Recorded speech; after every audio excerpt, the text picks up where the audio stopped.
Я Ильгам Вазали, ученица 6 класса. Хочу рассказать о своем прадедушке. Мой прадед Ильгам Муталиб родился в 1922 году в семье колхозников. Он был обычным деревенским мальчиком.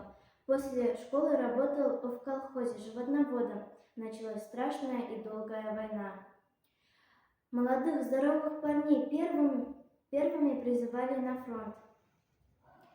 Мой прадед прошел ускоренную программу по подготовке младших лейтенантов.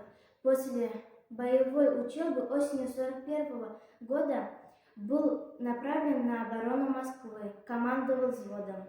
На одном из сражений на границе Польши за своим взводом остается в окружении немцев. Рядом взрывается снаряд.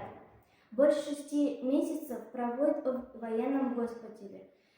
Его заново собирают, только одна нога остается на поле боя. В 1944 году был демобилизован по ранению. В 1948 году получает благодарственное письмо от маршала Жукова и медаль за отвагу, за победу над Германией.